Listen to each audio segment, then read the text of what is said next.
You know, getting a new diagnosis, it can feel like someone just hands you this giant, overwhelming list of resources, but with no map, right? Well, our goal today is to change that. We're going to take all that chaos and transform it into a simple, clear roadmap for families navigating Dup15q syndrome. So let's just dive right in. And to get us started, I want to share this quote from the Dup15q Alliance. This is really our North Star for this whole journey.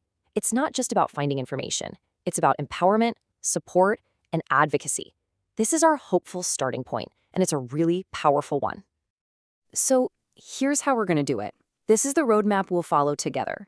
We'll start with that core mission of support, then get into your first 3 crucial steps.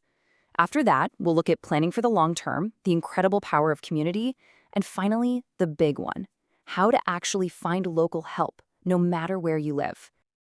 Okay, let's get into our first section, a mission of support. We get it. Receiving a diagnosis can be completely overwhelming. Information is flying at you from every direction, and it's just so hard to know where to even begin. The whole point of this explainer, and really of every single resource we're about to talk about, is to take all of that potential chaos and turn it into a clear, much more manageable path forward. Every piece of advice we'll cover is part of this bigger mission to support you. All right, on to section 2, your first 3 steps. This is where things get really concrete.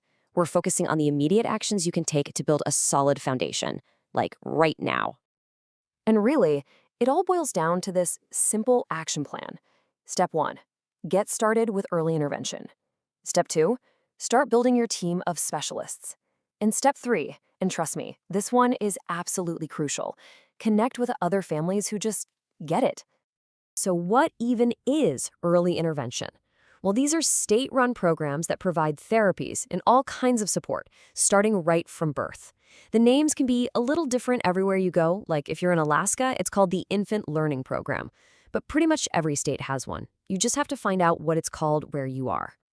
Okay, so once you've got those first few steps in motion, we need to start thinking about what comes next. And that brings us to section 3, planning for the long term.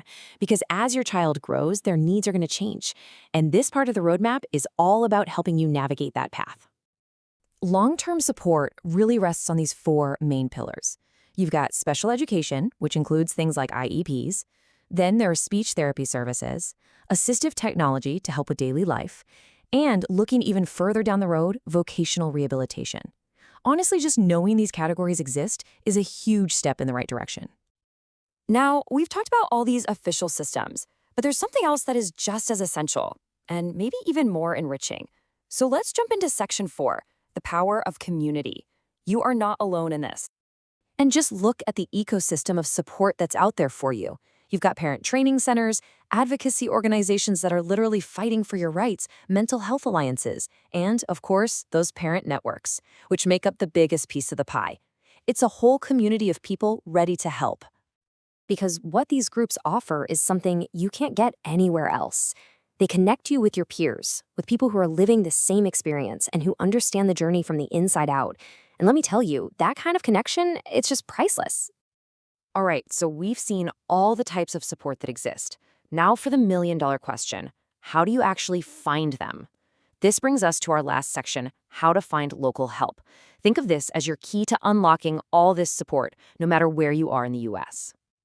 This question right here is so simple, but the answer can feel impossibly complicated sometimes, right? How do you find help right where you live? Well, let's solve that problem right now. Okay, I want you to pay close attention because this is the secret key to everything. Seriously, think of it as your agency decoder ring. And here's why. The names of these agencies change from state to state, but their core roles, they don't change. You'll always have a DD Council for planning, a PMA Center for legal rights, a PTI Center for training parents, and a UCED for research. If you just understand these categories, you'll know what to search for. And let's look at a real-world example of how this works. Remember that P&A Center from our decoder ring, the one that protects legal rights? Well, in Wyoming, it's pretty straightforward. It's called the Wyoming P&A System. But if you go over to Utah, that exact same function is done by the Disability Law Center. See? The name is different, but the mission is exactly the same. That's the pattern you're looking for. And to wrap this all up, here is one last super practical pro tip. As you start searching, just remember this. Official state agency websites almost always end in .gov. That's a great way to know you're in the right place, and it's your doorway to finding those local resources. So, after all of this, we've made a really big shift. The question isn't that anxious, overwhelming, where are all the resources anymore. Instead, it becomes a strategic and, honestly, an empowered question. Okay, which of these resources is going to be the one that changes everything for our family? And with this roadmap, finding that answer is now so much easier.